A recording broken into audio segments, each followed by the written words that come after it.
오늘 우리에게 주시는 하나님의 말씀 미가서입니다. 미가서 3장 9절의 말씀 같이 한 목소리로 읽겠습니다. 야곱 족속의 우두머리들과 이스라엘 족속의 통치자들 곧 정의를 미워하고 정직한 것을 굽게 하는 자들아 원하노니 이 말을 들을지어다. 아멘. 네, 우리 옆에 분들과 인사하겠습니다. 참 잘 오셨습니다. 네, 오늘 같이 미가서 3장 9절의 말씀을 가지고 진노를 선택하는 사람들이라는 제목으로 같이 말씀을 나누도록 하겠습니다. 지난주에 아내와 함께 다큐멘터리를 하나 보았습니다. KBS에서 우크라이나 침공 100일을 두 편의 그 다큐멘터리를 방영을 했습니다.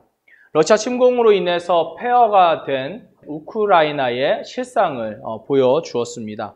다큐멘터리의 감독은 윤재환 PD라는 분입니다. 이분이 직접 우크라이나에 가셔가지고 포탄이 날아드는 그런 상황 가운데에서 목숨을 걸고 이 다큐멘터리를 찍어 왔습니다.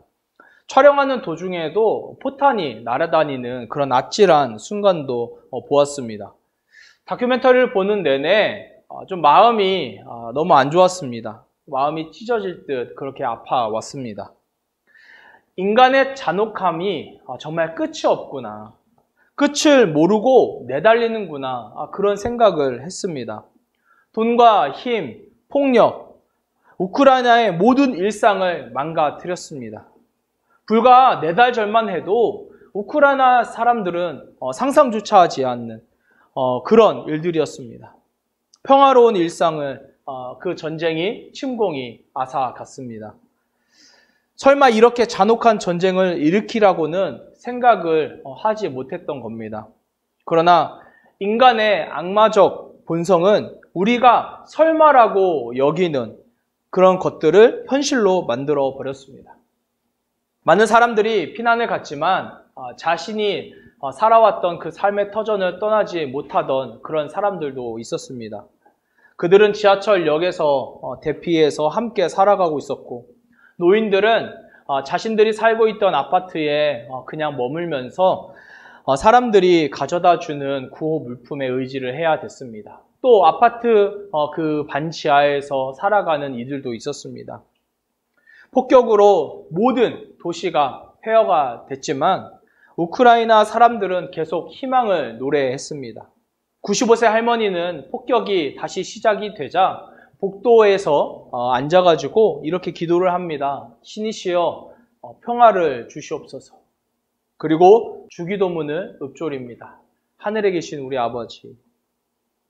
이런 절망적인 상황 속에서 우리가 할 수 있는 것 아무것도 없다는 것을 알고 있습니다. 다큐멘터리를 보고 나서 그날 밤에 제가 묵상을 한 것이 있습니다. 정말 하나님을 믿는 사람들이 아니구나. 하나님이 살아있다고 믿는 이들이 아니구나. 누가요? 러시아 사람들이. 여러분, 러시아, 그곳에 러시아 정교회라는 그 교회가 있습니다. 이들 역시 하나님을 믿고 예수 그리스도를 믿는 이들입니다. 그리스도인이라는 거죠. 그러나 러시아 정교회는요, 우크라이나를 침공하러 가는 러시아 군인들을 축복해 주었습니다. 아울러 러시아 키릴 총대 주교는 러시아 침공에 대해서 신은 러시아 편이다. 이것은 정당한 성전, 곧 거룩한 전쟁이다 라고까지 말을 했습니다. 그리고 이런 말을 덧붙였습니다. 오늘 일어나고 있는 일은 정치보다 훨씬 더 중요하다. 우리는 인간 구원에 대해, 인류가 어디로 갈 것인지에 대해, 그리고 구세주 하느님께서 어느 편에 서실지에 대해 말하는 것이다. 키릴 총대 주교는 푸틴의 침공 정당성에 대해서 하나님의 이름과 뜻으로 동의를 하고 있었습니다. 하나님을 아는 자들이라면, 하나님을 믿는 이들이라면 과연 어떻게 이렇게 말을 할 수 있습니까? 종교 지도자, 정치인, 권력자들이 부패하고 돈과 힘의 노예가 되면 이렇게 하나님의 이름을 말하면서도 하나님 없이 살아갈 수 있다는 것을 우리가 눈으로 보고 있습니다. 오히려 믿지 않는 이들보다 더 악한 자들로 살아갈 수 있다는 거죠. 이런 자들이 바로 진노를 선택한 사람들입니다. 그래서 우리는 심판이 분명히 존재한다고 믿습니다. 이런 질문을 해보았습니다. 그럼 왜 이렇게 종교 지도자들이 타락을 하는 것일까? 하나님의 부르심에 설렘과 열정으로 순수하게 성직의 길에 처음에는 들어왔을 겁니다. 그들의 처음이 이렇지는 않았을 거예요. 그런데 막상 들어온 성직 세계를 보니까 세상과 다를 바 없이 권력이 존재를 하고 돈과 힘의 논리에 따라서 움직이는 이들을 본 것입니다. 그런데 그들이 망하는 것이 아니라 겉으로 보기에 잘 되고 성공하고 떵떵거리면서 이 땅에서 잘 사는 것을 본 겁니다. 그때 생각을 하는 거죠. 아, 이렇게 살아도 되는 거구나. 이렇게 하나님의 이름을 팔아가면서 살아도 하나님이 다 용인을 해 주시는구나. 그래서 자기들도 그런 삶을 살기로 선택을 하는 겁니다. 돈에 욕심을 내고 힘과 권력에 빌붙어서 살아가 보기로 한 겁니다. 근데 그렇게 살면서도 한쪽 마음에는 하나님이 나를 심판하시면 어떡하지? 라는 일말의 양심이 살아 있었습니다. 그런데 여러분, 아무 일도 일어나는 것이 아니에요. 아무 일도 일어나지 않았습니다. 오히려 더 승승장구하고 세상에서 잘 살아가게 되는 거죠. 사람들이 더 인정을 해주고 어디를 가든지 떠받들어 주는 겁니다. 그때 이들이 확신을 하는 겁니다. 아, 하나님은 존재하지 않는구나. 내가 이렇게 살아도 아무 일 없는 거 보니까 하나님은 살아계신 분이 아니구나. 내가 이제 종교 장사나 하면서 이 땅에서 떵떵거리면서 살아야 되겠다. 여러분, 이렇게 타락해 가는 겁니다. 이런 시나리오가 아니라면 우리가 지금 마주하고 있는 종교 지도자들의 그 악랄한 행동과 말에 대해서 어떻게 우리가 이해할 수 있을까요? 여러분, 그러나 우리는 분명히 알고 있는 사실 한 가지가 있습니다. 베드로후서 2장 1절을 보면 그러나 백성 가운데 또한 거짓 선지자들이 일어났었나니 이와 같이 너희 중에도 거짓 선생들이 있으리라. 그들은 멸망하게 할 이단을 가만히 끌어들여 자기들을 사신 주를 부인하고 임박한 멸망을 스스로 취하는 자들이라. 여러분, 하나님은 불의한 선지자, 거짓 예언자를 분명히 저주하셨습니다. 그리고 멸망을 스스로 취하는 자들이라고 하셨습니다. 이것은 단순히 문선명이나 이만희와 같은 종교 사기꾼만 말하는 것이 아닙니다. 라이센스는 분명 목사고 신부고 주교고 대제사장이고 바리새인이고 사두개인이고 서기관인데 그 속에는 하나님의 형상 대신에 썩은 사탄의 냄새가 진동하는 자들, 그런 자들을 하나님께서 심판을 하신다는 겁니다. 이단 교리를 말하는 자만이 이단이 아니라 하나님의 가르침을 말하면서도 그 뒤에서는 하나님의 그 가르침대로 사는 것이 아니라 하나님 없이 사는 거죠. 이들이 세상의 권력자들과 결탁을 했을 때 우리는 오늘과 같은 참혹한 전쟁과 기근과 핍박을 보게 되는 겁니다. 베드로후서 2장 12절로 14절의 말씀을 제가 공동 번역으로 읽어드리도록 하겠습니다. 그 악인들은 마치 잡혀서 죽으려고 태어난 이성이 없는 짐승과 같아서 알지도 못하는 일들을 헛듣습니다. 그러다가 그들은 그 짐승들처럼 멸망을 당하고 말 것입니다. 이와 같이 그들은 자기들의 불의의 값으로 벌을 받게 됩니다. 그들은 대낮에 흥청거리며 노는 것을 낙으로 삼고 여러분과 함께 음식을 나누는 자리에서도 방탕한 짓을 즐기며 티와 흠을 남기는 자들입니다. 그들의 눈에는 음욕이 가득하고 끊임없이 죄만 지으며 들뜬 사람들의 마음을 유혹합니다. 그들은 욕심을 채우는 데만 잘 훈련되어 있는 자들이니 하느님의 저주를 받기에 알맞은 자식들입니다. 자기 욕심을 채우는 데만 잘 훈련된 자들은 하나님의 저주를 받기에 알맞은 자식이라고 성경은 분명 말합니다. 정말 소름이 끼치도록 무서운 말씀이죠. 지금 이런 현실 속에서 할 수 있는 것이 아무것도 없다는 사실이 정말 더 답답하기만 합니다.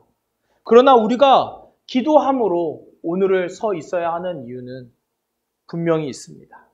무엇입니까? 하나님의 정의와 공의의 날선검이 지금도 여전히 움직이고 있다는 것이죠. 이것은 비단 우크라이나 침공에만 적용되는 것이 아니라 우리의 삶 전체에 해당이 됩니다. 교회와 목회자의 타락도 이 엄중한 하나님의 말씀에서 벗어날 수가 없습니다. 오히려 하나님은 하나님의 이름을 가지고 종교 장사를 하는 이들을 지옥의 심판에서 견디지 못하게 하실 거라고 했습니다. 구약 미가서에 보면 미가 선지자가 야곱 족속의 우두머리와 이스라엘 그 통치자들을 고발하는 장면이 나옵니다. 미가 선지자는 이사야 선지자와 동시대에 활동한 예언자로 보입니다. 유다의 왕들 중에 요담, 아하스, 히스기야 시대에 하나님의 말씀을 전하면서 북이스라엘이 멸망한 것처럼 유다도 멸망할 것이라고 예언을 하죠. 미가가 이스라엘의 통치자들을 고발하면서 하는 말이 무엇입니까? 미가서 3장 1절. 내가 또 이르노니 야곱의 우두머리들과 이스라엘 족속의 통치자들아 들으라. 정의를 아는 것이 너희의 본분이 아니냐. 정의를 아는 것이 너희의 본분이 아니냐. 이 말이 지금 통치자들이 그 정의에 대해서 알고 있다는 것입니까? 모르고 있다는 것입니까? 모르고 있다는 거죠. 당연히 알고 있어야 하는 본분임에도 모르고 있다는 겁니다. 그러면서 9절에서 이렇게 말하죠. 9절, 야곱 족속의 우두머리들과 이스라엘 족속의 통치자들 곧 정의를 미워하고 정직한 것을 굽게 하는 자들아 원하노니 이 말을 들을지어다. 정의를 미워하고 정직한 것을 굽게 하는 자들아. 여러분 여기서 미워하다라는 이 말의 원형이 뭐냐면 타미라는 말입니다. 근데 그 뜻이 혐오하다, 역겨워하다라는 의미예요. 주로 우상숭배와 잘못된 예배를 가리킬 때 사용하던 말입니다. 지금 유다의 지도자들은 하나님의 정의를 혐오하고 있고 역겨워하고 있다는 겁니다. 또 정직을 뒤틀어 버리는 겁니다. 하나님께서 요청하시는 정직이라는 이 가치를 왜곡하고 변형시켜서 자기 입맛에 맞게 만들어 버리는 겁니다. 즉 자기가 하는 것이 정직이고 정의라는 겁니다. 자신의 말과 행동이 정직한 것이라고 왜곡하며 뒤틀어 버리는 겁니다. 이런 통치자들과 제사장, 예언자들이 모두 결탁이 돼서 돈과 권력의 카르텔을 만들고 하나님을 비즈니스의 도구로 사용하고 있었던 겁니다. 다 같이 3장 11절 한번 읽어볼까요? 미가서 3장 11절입니다. 시작! 그들의 우두머리들은 뇌물을 위하여 재판하며 그들의 제사장은 삭슬을 위하여 교훈하며 그들의 선지자는 돈을 위하여 점을 치면서도 여호와를 의뢰하여 이르기를 여호와께서 우리 중에 계시지 아니하냐 재앙이 우리에게 임하지 아니하리라 하는도다. 하나님은 이런 상황 속에서 미가 선지자를 통해서 예루살렘의 멸망을 말씀하십니다. 12절 제가 공동번역으로 읽어드립니다. 시온이 갈아 엎은 밭이 되고 예루살렘이 돌무더기가 되며 성전 언덕이 잡초로 뒤덮이게 되거든 그것이 바로 너희 탓인 줄 알아라. 예루살렘 멸망에 있어서 가장 큰 이유가 뭐냐면요. 하나님의 사람이라고 말은 하지만 하나님 없이 살아가는 지도자들 때문입니다. 여러분, 지도자 한 사람이 중요한 이유가 바로 이것입니다. 어떤 가치관과 방향성, 그리고 얼마나 하나님 앞에서 두렵고 떨림으로 겸손과 겸비함으로 있는지 하나님께서 그것을 다 계수하신다는 겁니다. 이 엄중한 하나님의 시선 앞에 우리 모두가 서 있다는 사실 여러분들 아십니까? 그렇다면 정말 이 땅에는 소망이 없는 겁니까? 우리 그리스도인이 소망하는 그 하나님 나라는 정말 불가능한 걸까요? 아니라는 겁니다. 아무리 세상이 타락하고 사탄의 권세가 짓눌러도 우리 하나님의 나라는요 여전히 세워지고 있다는 겁니다. 우크라이나 그 침공의 폐허 속에서도 모두가 힘들어하고 목숨을 보장할 수 없는 그 상황에 놓여 있지만 서로가 서로를 위해서 격려하고 함께 희망의 끈을 놓지 않는 이들이 있다는 겁니다. 여러분, 사람을 죽이는 이도 사람이고 사람을 살리는 이도 사람입니다. 목숨을 걸고 95세 할머니의 물을 길어다 주는 한 아저씨를 보았습니다. 1.3km가 넘는 그 거리를 걸어갔다 와야 합니다. 물을 기르러 가는 그 사이에도 근거리에 포탄이 날아듭니다. 바로 바닥에 엎드렸다가 근처 건물로 피신을 해요. 그리고 한 30분이 지났을까? 포격 소리가 잠잠해지자 집으로 돌아가는 것이 아니라 다시 그 물을 기르러 떠나는 겁니다. 왜냐하면 그 물이 2주간 95세 그 할머니의 생명수이기 때문에 그렇습니다.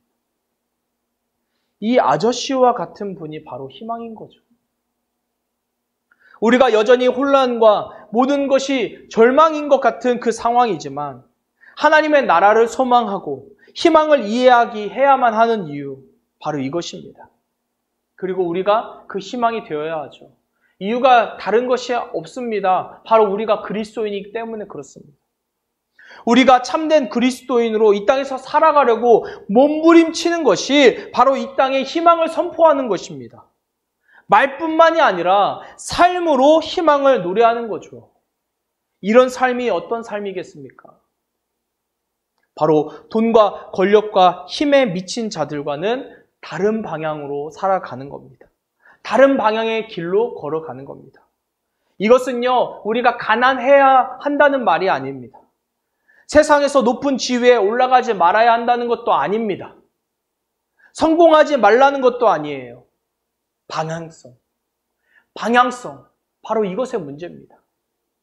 이 땅에서 자기 중심적으로 살아가는 사람의 방향이 아니라 하나님 나라와 타자를 향해서 살아가는 것, 그런 방향성으로 살아가는 겁니다. 물질의 방향성이 나에게만 향한다면 그것은 죄고 악이 됩니다. 세상의 지위와 성공이 나만의 만족과 탐욕을 위한 수단이 되면 바로 그곳에서 악의 뿌리가 시작이 되는 겁니다. 방향을 전환해야 됩니다. 그래야 희망을 노래하고 소망을 바랄 수 있습니다. 미가가 보았던 제사장과 통치자들은 한결같이 자신의 욕망과 탐욕에 매몰되어 있었습니다.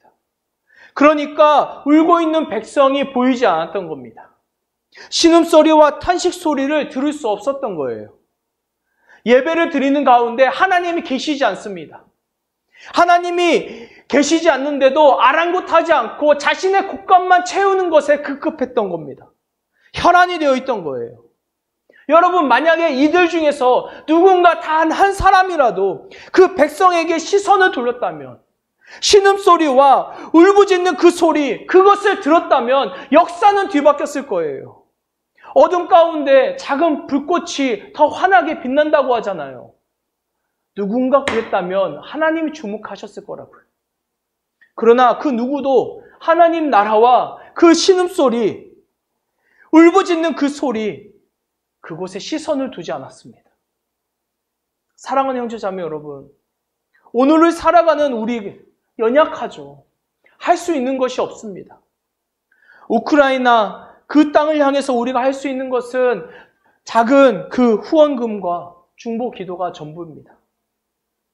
그러나 우리 모두가 그렇게 계속 우크라이나 그 땅을 보고 있고 주목하고 있다는 이 사실이 여러분 중요합니다. 그런 관심과 시선이요, 힘이고 전쟁에 대한 시위이고 평화를 갈구하는 외침이 되는 겁니다. 그리고 우리가 살아가는 이 땅, 이 일상에서도 마찬가지예요. 불의가 판치는 곳에 아무도 보지 않고 있는 것이 아니라 활활 타오르는 눈동자로 여전히 지켜보고 있다는 것을 알게 해야 합니다. 함부로 불의한 자들이 자기 멋대로 모든 것을 다 할 수 있다는 오만과 교만에 일침을 가해야 합니다. 그것이 교회건, 사회건, 회사건, 이 나라의 정치건, 우리의 시선이 계속 불의한 곳에, 가난하고 소외당한 이들이 있는 곳에 있다는 것을 우리가 알려줘야 됩니다. 이렇게 타자를 향한 시선이 모이면요, 관심이 되고 그 관심이 바로 힘이 되는 겁니다. 저는 계속 그 폭격 가운데에서 95세 할머니에게 물을 길어다 준 그 아저씨가 생각이 납니다. 그분이 누구인지, 어떤 삶을 살았는지, 종교가 뭔지 아무것도 알 수 없지만, 그러나 지금 그분의 삶이 희망을 노래하는 것이고 소망이 없는 곳에 소망을 그려 나가고 있는 것이기 때문입니다. 저와 여러분이 이 희망의 노래에 동참하기 원합니다. 매일 우리가 이동하는 버스, 지하철, 그리고 자가용, 교통수단에서 우크라이나의 그 평화를 위해서 기도했으면 좋겠습니다. 그리고 우리가 그들을 생각하면서 계속 주목하여 기도할 때 하나님께서도 그곳에 눈을 떼시지 않을 겁니다. 주님, 우리에게 그리고 우크라이나 그 땅에 주님의 긍휼을 허락하여 주시옵소서. 주님 평화를 허락하여 주시옵소서. 그렇게 우리가 기억하면서 기도하는 이번 한 주 되길 소망합니다.